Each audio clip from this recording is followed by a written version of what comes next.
Welcome to the U-Turn podcast. This is the place to connect to who you truly are. We're bringing PhDs, experts, and leaders to help you elevate your mindset in your work life and in your love life so that you can see things differently and truly love your world. I'm Ashley Stahl. I'm a career expert, author, and TEDx speechwriter and booker, and I'm excited to bring you in to this week's episode.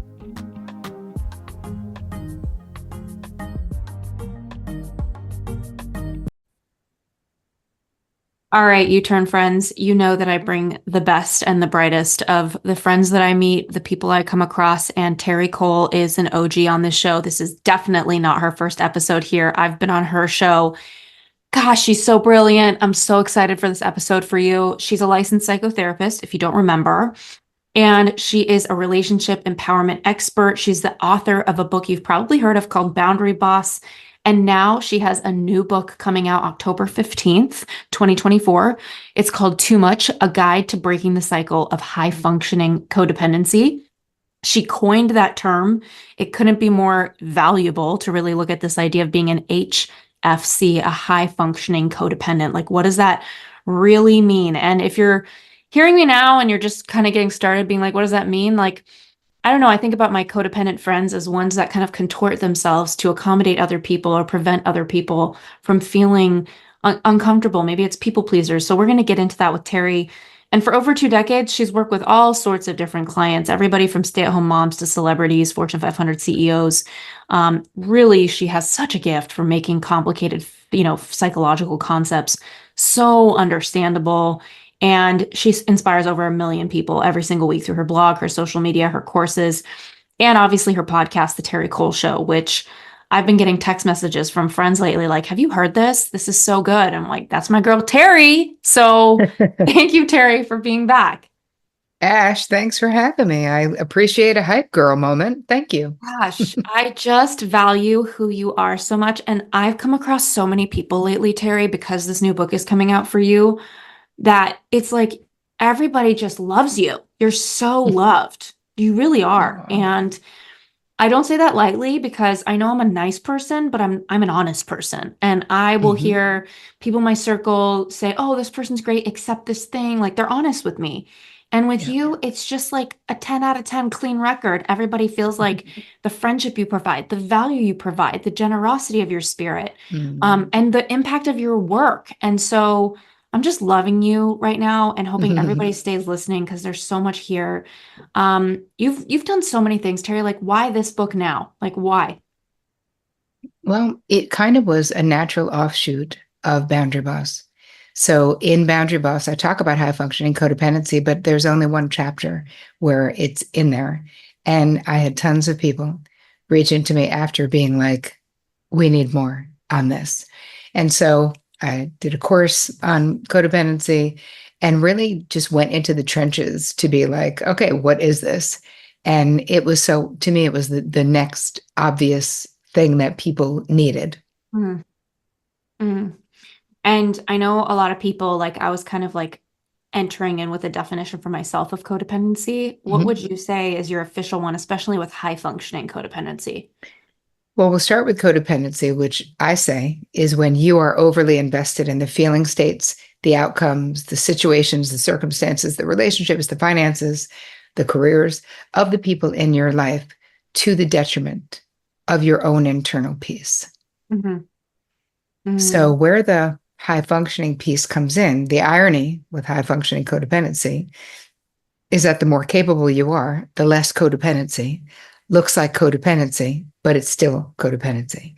So how I came up with the phrase and the term, and then we'll make the distinctions, is that my therapy clients, who are all of these super capable, high functioning, very successful women, if I would say, hey, what you're describing is a codependent interaction or relationship, they would immediately just reject it out of hand. Be like, yeah, no way, lady, wrong. Everyone depends on me. I'm not dependent on squat. I'm making all the dough. I'm managing all the people. I'm getting it all done. I'm doing all the emotional labor. So I can't be codependent.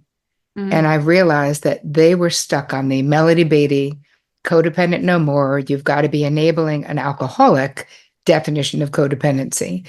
So they didn't see themselves in the problem. So as a therapist, I needed to find a way so that my clients could identify themselves in the problem so Mm, that we could get to work on what the solution would be.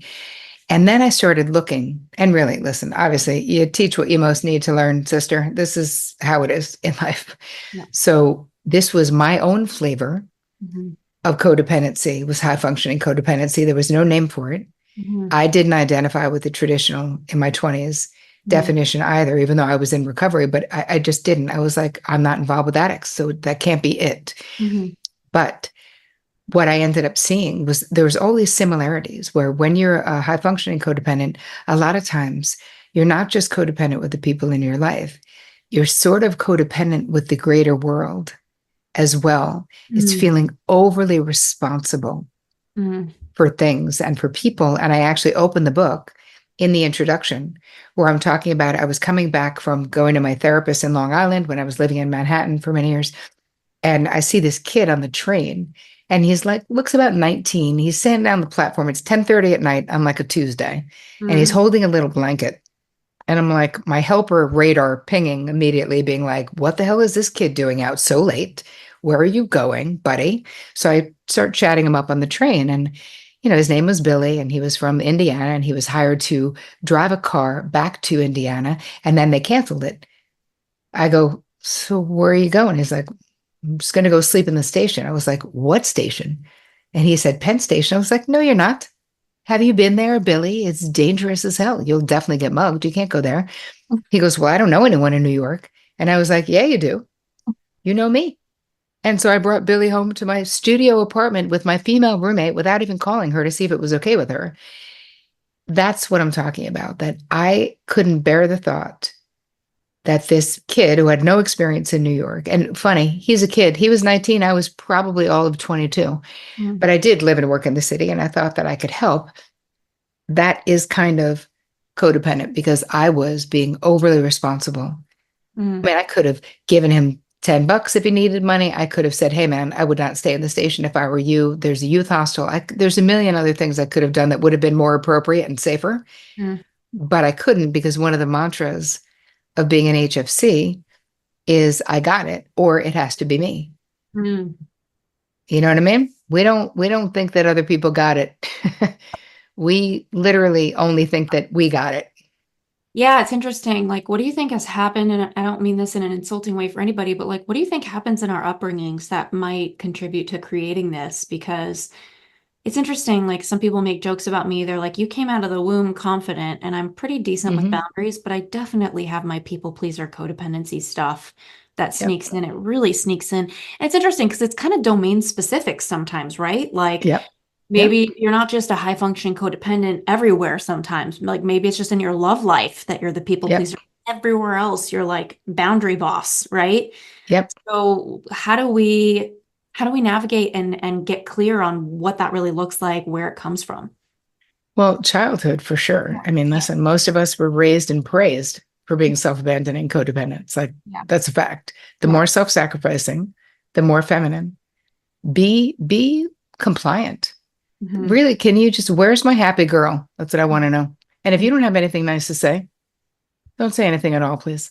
Hmm. Like, this is the messaging that we got. Nobody was like, tell me about your authentic self. That's not how it was. The kids were, we were raised in a different way. Yeah. And there was an expectation from birth for most of us that we should be pleasing to other people. And so what we learned was to be very externally focused. Like, I want to make sure everyone around me is okay. I want Yeah. to make sure that everyone has what they need. I want to make sure everyone's happy.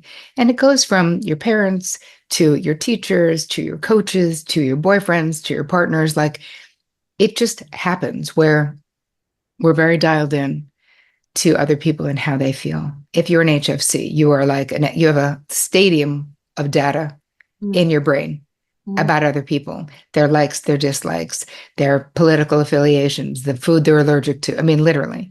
Hmm. And most of the time, we don't expect that same consideration Hmm. from others.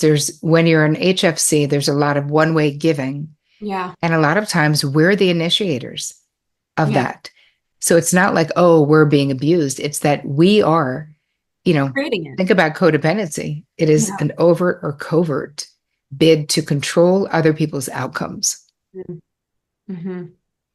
It's so interesting looking at that because at the end of the day, there are so many people that give so much. Nobody's asking them to make the give. Mhm. And then they've co-created this reality where everybody expects things from them. I know we were just at lunch in LA, like that was so nice, by the way. Mhm. And seeing you and listening to you, one of the things I was asking you about was that the nuance, which is one of the hardest things to figure out, is when am I being generous and when am I not taking care of myself? And Yeah. um, yeah, like how does somebody start to notice that? The first thing I think that the easiest way to know if you're being codependent or caring is Hmm. to two things. Do a resentment inventory, Resentment. because if you're feeling resentment, you're probably overgiving or you need better boundaries or you need to set limits. Yeah. But I also will ask you to check your urgency when it comes to your relationship. So if your best friend calls you and is in, has a crisis, how quickly Mm. does that situation become your crisis? That's not the same as how quickly are you concerned. Obviously, we love our friends. We're concerned. We want to make sure everything's okay. But when you're an HFC, we feel overly responsible to deliver particular outcomes. Mm. We feel a friend of mine was just telling me about that one of her best friends was in the middle of a divorce and Mm. she didn't think her friend should get a divorce. And she inserted herself in the middle of it, was trying to get them to go to and she's like, I realize now, Tara, I know that's insane. Mm. But it was like, I couldn't stand it. I felt like she was making a mistake. And Mm. I'm like, yeah, babe, but that's her mistake to make, even if it is. It's her life. How could you possibly know what she should do? What you have to look at is the disruption, her life being disrupted Mm. caused anxiety for you, and you want your anxiety to stop. Hmm. That's okay. So that's probably something a lot of people deal with their parents is like they visit their family and everybody's giving unsolicited feedback. And what it really is anxiety. Like I experience that Mhm. with my mom all the time. My dad calls it jawboning. Like he's like, oh, you're jawboning. And she's like, no, I'm not. I'm just communicating. Like that's what she says. You're my daughter. I'm just communicating. And that's the thing. A lot of people have excuses to Uh-huh. keep their behaviors in place and stories that they tell the world to. Um, so how does somebody start to set a boundary with somebody that is continuing to overstep on their sovereignty? Yeah, like can you paint a picture of this dynamic and how we work with it? I can, but here's the thing, as HFCs, a lot of times we are the people who are denying other people their sovereignty. We are the auto advice givers of the planet. We can't stop, won't stop Hmm. giving you our grade A advice. And most of the time we're smart and Hmm. accomplished. So it's not like we're just yakking, like we actually probably have great ideas. But that doesn't mean that we have a right to share them, as you're saying, that you don't appreciate your mother endlessly sharing her opinion about what you should be doing when you haven't asked for advice. It Right. is overstepping boundaries. And as HFCs, it can be very difficult for us to see that auto advice giving is trampling on someone's boundary. If someone hasn't asked you, right, that is trampling on someone's boundary. So how do we handle it? I'll do it from both ways. From the HFC point of view, I'll walk you through this in the book. Instead of auto advice giving, you can learn to ask expansive questions. Start Mm. with, okay, before I weigh in, even if someone is coming to me for advice, Mm. which is very flattering. And of course, I set myself up in a world where people would be doing it all the time because that is HFC extraordinaire. Yeah. That's sublimating, right? My desire to control into a successful career. But anyway, I always say, hey, the most important thing. AI might be the most important new computer technology ever. It is storming every industry and literally billions of dollars are being invested. So buckle up. But the problem is that AI needs a lot of speed. It needs a lot of processing power. So how do you compete with costs spiraling out of control? It's time to upgrade to the next generation of the cloud, Oracle Cloud Infrastructure, or OCI. OCI is a single platform for your infrastructure, database, application development, and AI needs. OCI has 4 to 8 times the bandwidth of other clouds, offers one consistent price instead of variable regional pricing, and of course, nobody does data better than Oracle. So now you can train your AI models at twice the speed and less than half the cost of other clouds. If you want to do more and spend less like Uber, 8x8, and Databricks Mosaic, take a free test drive of OCI at oracle.com/yourturn. That's YOURTURN. I know this is a little bit different of a code, but it's your turn instead of U-turn. So YOURTURN.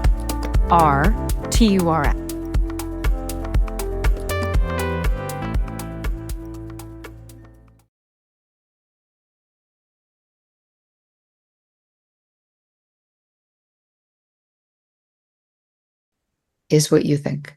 So let's just start with, what do you think you should do? If they say, I don't know, I go, if you did know, what would it be? Like, just spitball, just let it go, just free associate. What would it be?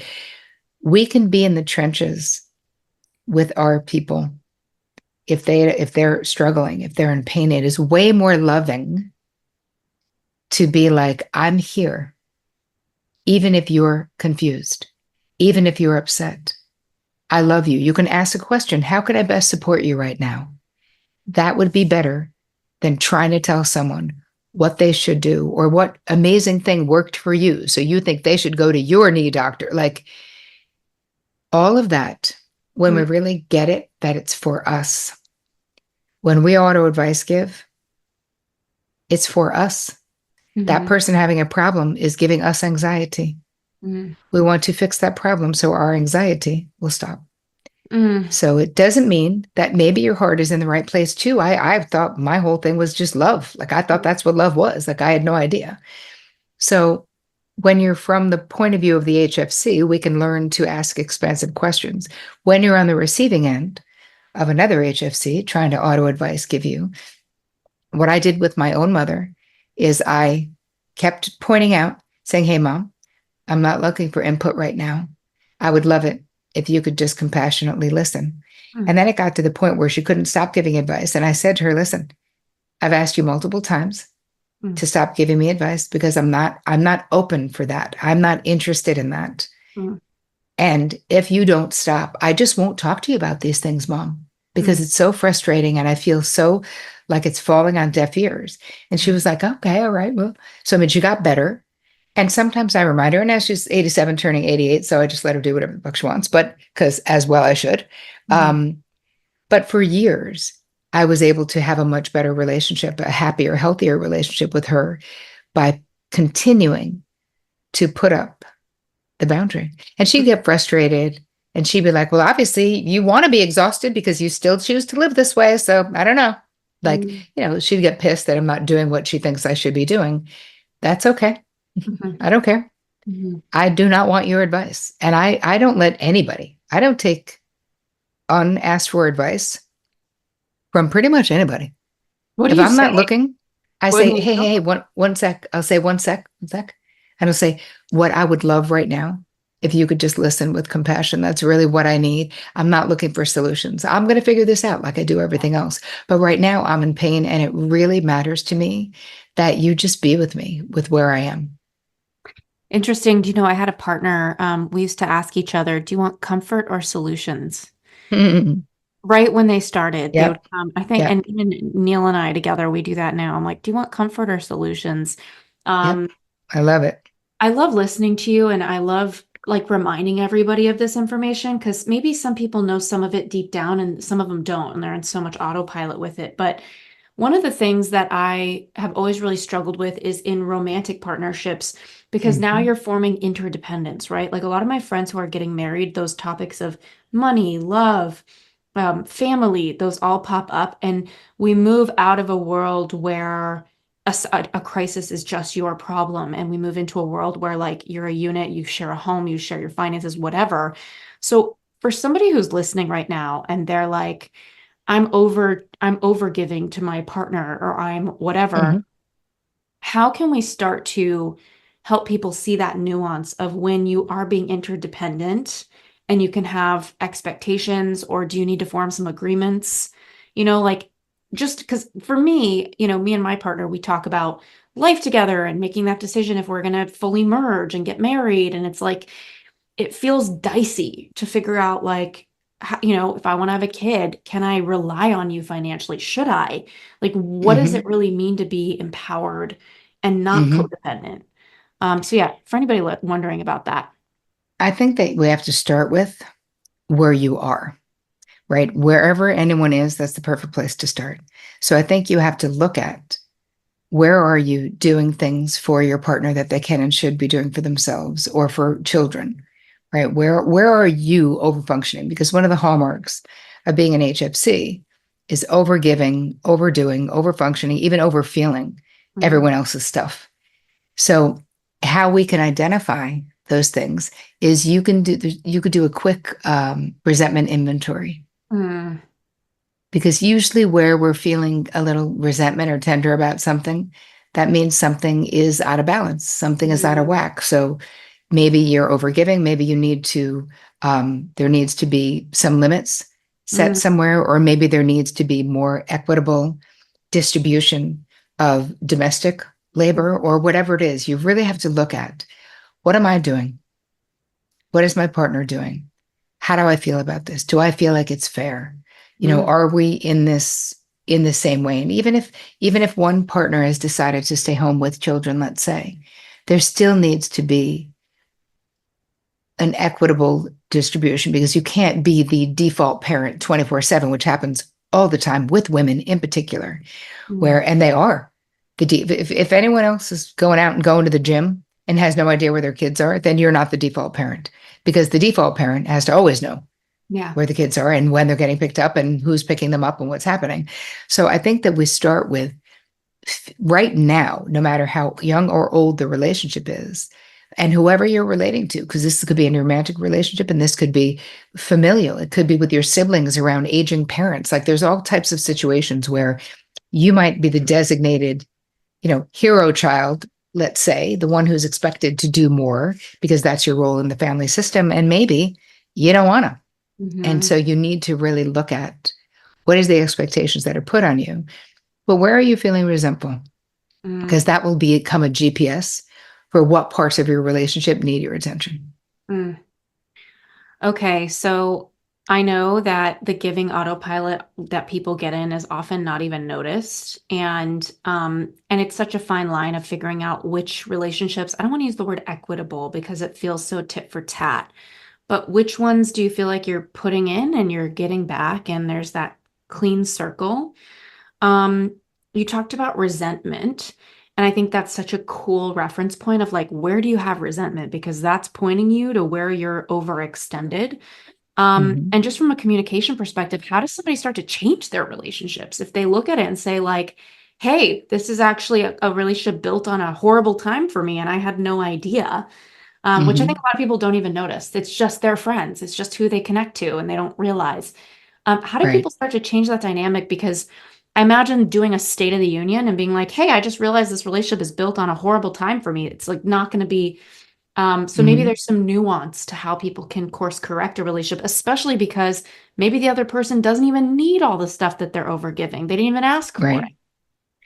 I think that again, clarity before a conversation. So there was a famous article in Marie Claire a bunch of years ago that I actually wrote about in Boundary Boss, about emotional labor.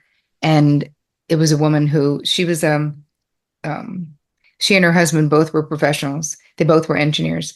And he was working from home one day, and he texted her and said, "Can you text the dog walker and tell her that I'm home today and we don't need her?"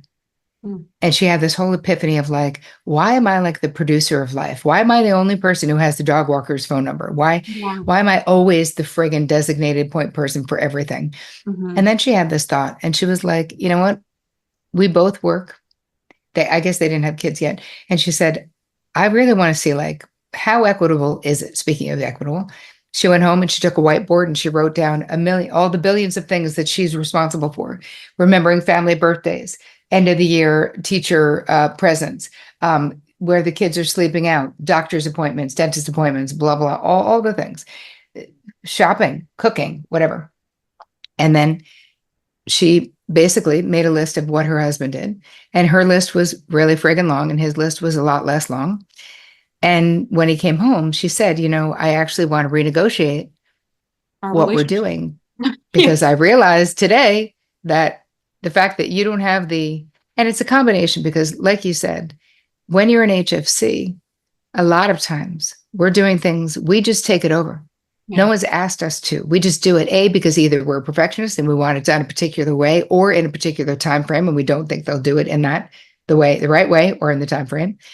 Or we're just so used to, what is the mantra of HFCs? One is, I got it, right? One is, it has to be me, right? We don't think other people, we're not great at receiving. We're not great at asking for help.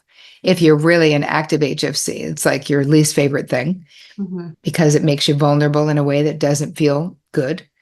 Giving makes you feel like you're in control.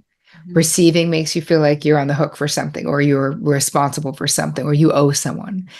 So anyway, I think that you can have that kind of a conversation like this woman did. And ultimately her husband, at first he was a little like, well, I mean, I didn't know you were so unhappy. She's like, that's not what I'm saying. I'm saying I want more equity. I want it to be more fair because we both contribute, and I'm tired. And he was able, when he saw it in black and white, he was like, okay, that's fair. You have 60 things and I have 7. That's not actually right. Yeah. He's like, choose half of what I'm doing or a little less. And that's how they did it. So that's one idea that people can do. Wow, I love it so much. Growing up as a kid with my dad losing a lot of his money and closing his business, I think I made a little promise to myself when I was 10 because I saw all the fun in our family go away when all the money went. And I was like, well, I better make a lot of money so we can have a lot of fun. And I also kind of put it in my head, like, I better be the rescuer. Like, if anybody's ever financially stressed, I better just work so hard that nobody ever has to feel that. And I had a sister who was an addict. And it's so interesting, Terry. I don't know if I told you this when I saw you at lunch, but I had a little psychedelic experience, which isn't something I've done much of. And 2 minutes into really landing, I was asking myself, why for so much of my life had I been attracted to unavailable men or men that, and luckily now I have such a beautiful relationship, but I looked at it and 2 minutes in, the voice in my head said, your sister was an addict and you got so used to trying to prove to her to choose you because she was so unwell. And we used to do this thing as a kid called suicide drives. We would drive to her house in the valley to make sure she was alive because her work would call and say she's not here. And the thing about my dad was that he was always a very honest person and he couldn't manage his anxiety. So he would share a lot of what he was processing. And I'd be sitting in the car like 10 years old hoping my big sister's okay in the back seat. So we would get there, and I just remember every birthday being like, Stacy, for my birthday this year, can you give up smoking cigarettes? What I was really asking her was, can you choose to be alive for me? Because I knew the cigarettes or things would kill her. And so this feeling in my body of begging for somebody to pick me instead of, pick life, pick me, be here with me. This template for love. And I never would have thought it came from a sibling. I would have thought it came from a parent. And I used to tell myself a mental story of, I pick unavailable men because my dad was anxious and stressed out and he wasn't as emotionally available. But no, it came from, obviously it's not binary, this or that, but a lot of it came from my sister. And because of that, I think I put myself in a lot of situations that would burn me out with in life. And luckily now, I have a hyper independent partner, and like the biggest thing he is learning with me and I'm learning with him is merging. Like, how do we merge when we're 2 strong people? But I know a lot of people are probably burnt out, like just so exhausted, and they don't even know it maybe. So can we talk a little bit about burnout and how to even get out of it, how to change it? Where does somebody who's listening, maybe they're like, holy shit, this is me. Like, all I do is give to people. I'm on autopilot. Like, I'm exhausted. Where do we go from here? Well, if we look at the traits, right? So we've hit feeling responsible for fixing other people's problems, giving till it hurts, always ready to jump into damage control mode, being kind of mad when people don't take our advice because we have good advice and then people don't take it. And then we're like, well, if Betty had listened to me, feeling exhausted, feeling resentful, feeling kind of bitter. And another thing is that we're not really having respect for other people's right to be self-determined. When we're sort of managing all the things. And what do those behaviors look like? I just want to establish this so that people who are listening can go, yeah, that's me. So auto advice giving, we've already talked about. Being overly self-sacrificing, like endlessly taking one for the team, being like, I'm fine, it's fine. Auto accommodating, that could be in public situations where you just find yourself somewhere and you're like, oh, I'll move if you two want to sit together. Like accommodating a friend who's like, can you come, can we meet for lunch, but you come closer to me, like just automatically accommodating what is happening because you want to avoid conflict.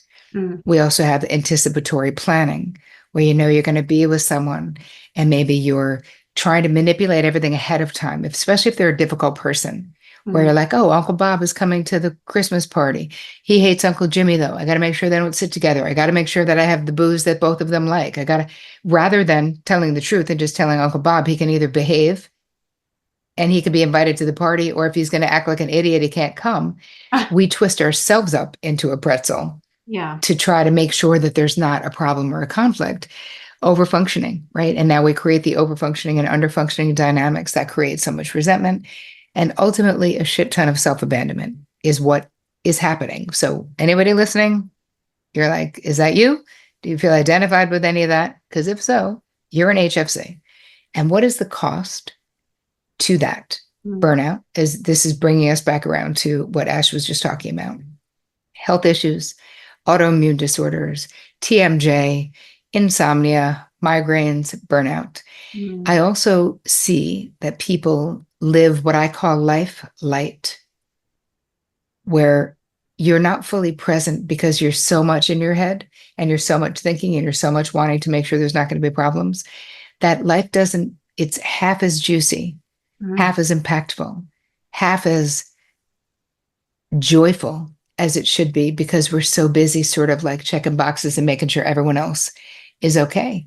Yeah. And in that process, we're also not fully self-expressed. So what do we do? This is where we are at this point. Like, what can we do? We can stop auto advice giving, right? You're doing it right now by listening to this pod. Raise your awareness around the behaviors that we're talking about. Who kicks it up in you? It might be a sibling, right? It might be someone who reminds you of a sibling who was compromised and was sort of the identified patient in the family system, which takes up a lot of energy and creates a lot of chaos and also doesn't leave a lot for the other children when you have an identified patient, whether it's someone who is addicted or whether it's someone with a mental health disorder, whatever it is. You need better boundaries. We need to be able to set limits and be aware of like, do I want to do this? It's not just, can I? Because when you're an HFC, you are so capable. You probably can, right? You probably can make yourself do. I want us to start getting very interested in, do I want to? And I think that just because you can doesn't mean you should also be something that you keep in your mind, because you're highly capable. There's plenty of things you can do and plenty of people you can bail out, but it doesn't mean you should. On top of that, it's like sometimes just because you don't want to doesn't mean you shouldn't, right? Like sometimes situations require generosity above yourself, above what you want. So that's so nuanced, but I love what you're saying. Okay. So we got boundaries, and then we got surrender, because we need to surrender to the fact that people are sovereign. Other people are sovereign. And even if we love them, we do not have the power or the right to control them. So surrender to life, surrender to what is, surrender to the season in life that you're in, like just surrender. Another thing that Mel Robbins says that I think is helpful for HFCs, I wrote about this in the book, that if you have a friend who's doing something, but you don't think they should. And I'm not talking about if they have, if they're, a heroin, they're, getting a heroin addiction. I'm not talking about that. I'm just talking about life, how we are endlessly yum yucking everyone else's decisions all the time. Always yum yuck, yum yuck, yum yuck. I like it. I don't like it. I wouldn't do it that way. I would do it differently, whatever it is. A way to avoid ourselves, of course, all this yum yucking. But we have to, in our minds, say, let them. Mm. And see what happens to your nervous system when you just think, let them. Let them live. Everyone has a right to succeed or fail, right? To flail, to not know, to be on their knees. We all have been through that. Nobody could have told me. Nobody could have spared me the different shit show experiences that I had in my life that made me who I am. Yeah. Okay. So Nobody. this is so, I love let them, and I want to get into that more when it comes to family dynamics. I know a lot of people feel so Mhm. drained by their family, and it's so unfortunate, but it's just the truth. So I'm being a straight shooter here. I've seen a lot of people over functioning with family to accommodate the tough family member. Like, so funny you use Mhm. the example of Uncle Bob. I have an Uncle Bob.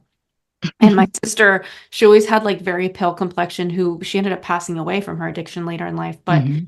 she used to come on this family trip with us, and Uncle Bob, he'd always go, "Oh, if it isn't Stacy, the white water whale." Like that was like something he said to her. And so, Wow. I mean, obviously these family dynamics, and she was so pissed. She would Yep. come over to me and be like, "Oh," and I feel like there's so many things. Like, for example, I'm seeing a lot of friends have babies. I'm seeing a lot of family members have a baby enter the family. And a lot Mhm. of new mothers, they struggle to drive anywhere because they're adjusting to a new type of life for the first couple of years. Yep. And with that comes some sort of switch in the cadence of the family, right? Like maybe they want everybody to come to them. Maybe they stop attending. And I know a lot of people might feel like, well, shit, if I don't function higher right now and show up for this person on their terms, the relationship doesn't exist. Mhm. Right? Like there's certain friends where I'm like, if I don't show up at their house, they're not really in my life, Like, Mhm. and my very close, close, close friends, that's not the case. But I think with family, it's a little Yeah. dicier. Yep. Um, how do you recommend people start to look at that? Because I can imagine there's a lot of grief if you course correct who you're being in your family, if you Mhm. course correct how you're showing up with your parents, if you have boundaries with your parents, with siblings, you don't want to drive, you don't want to, maybe they guilt you, it's their birthday and you don't want to drive an hour or they, Mhm. whatever. How do you start to be with yourself when you're probably feeling an extraordinary amount of grief if you move them into let them, right? Like, oh, let them be disappointed in me. Let me Mhm. not see my family because they want it their way and I don't want to do it that way. Um, But I yeah. think there's ways to do it though. So with the disappoint them, Mhm. Cheryl Richardson has a book called Let Me Disappoint You. Because here's the thing.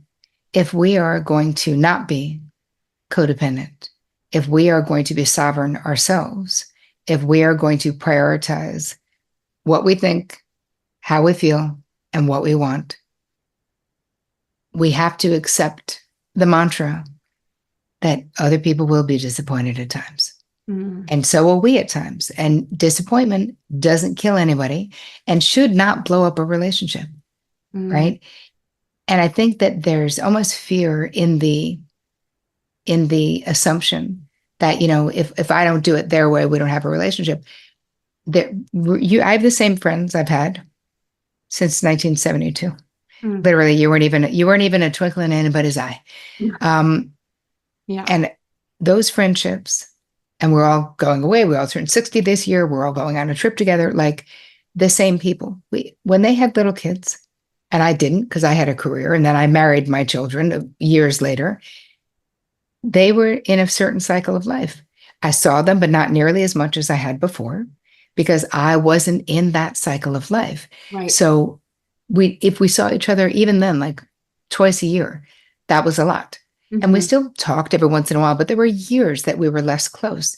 And it makes sense. But the bond was enduring. And then as all of our kids got older, then came back to seeing each other. And now we have weekends every quarter. We see each other. We travel every other year. Like it's amazing. But I think that we do what we're capable of doing. You have to consciously decide. We don't just fill in the gap.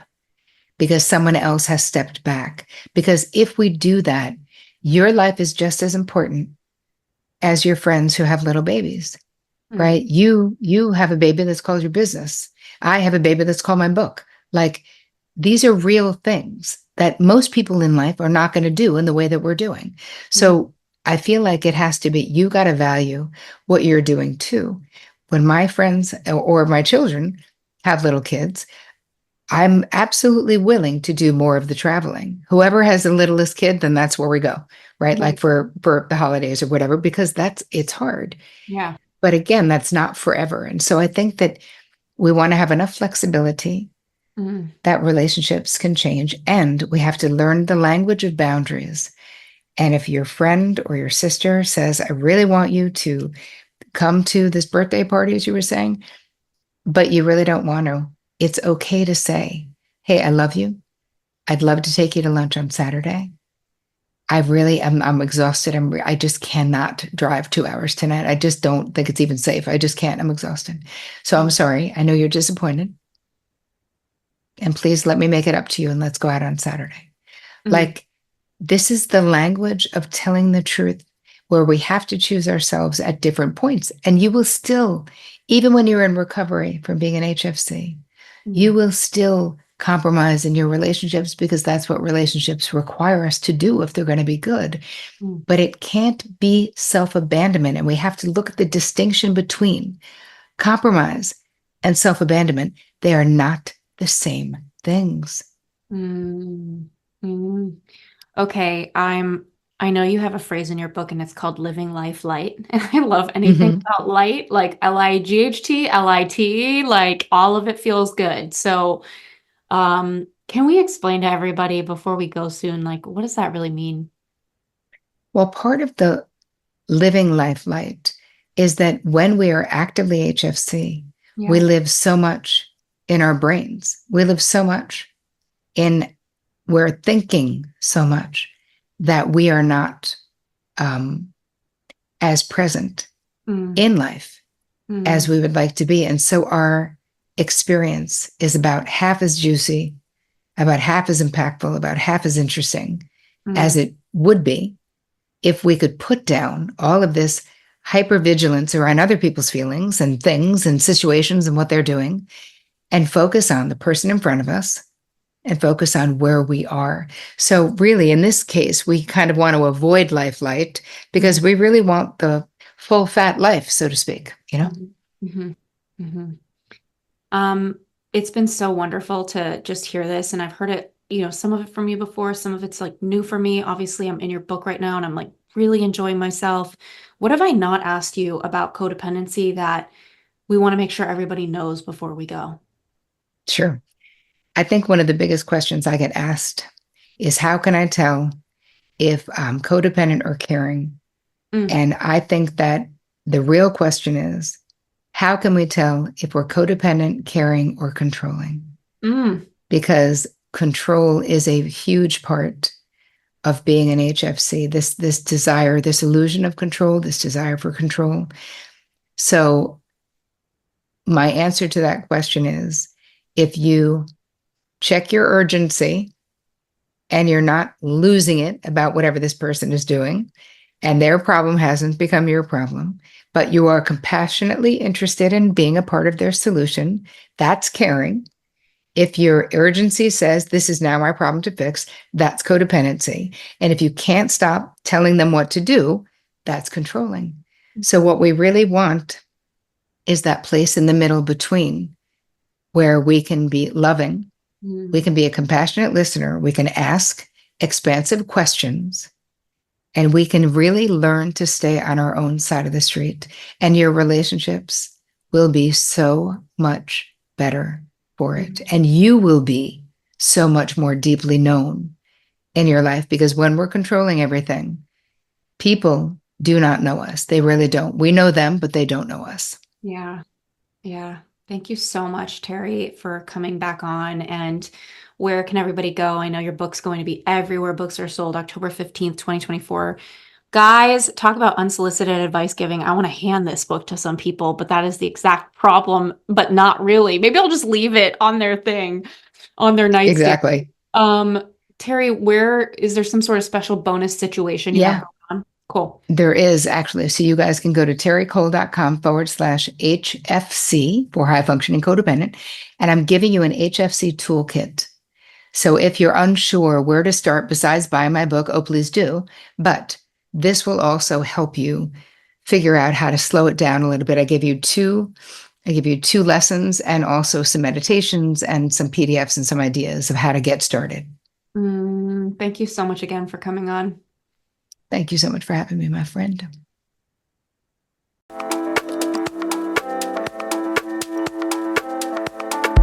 Thanks for tuning in to the U-Turn podcast. I hope you learned so much in this episode and you're putting it into action today. We would love to hear from you. Slide into my DMs at Ashley Stahl or leave a written review if you're inspired. It would mean so much to us. Be sure to subscribe to the show because, as you know, the more subscribers we get, the better the guests we can bring you. And in the meantime, if you're looking to skyrocket your personal brand and impact millions, head on over to wisewhisperagency.com to learn more about how we are getting clients booked for the TEDx stage.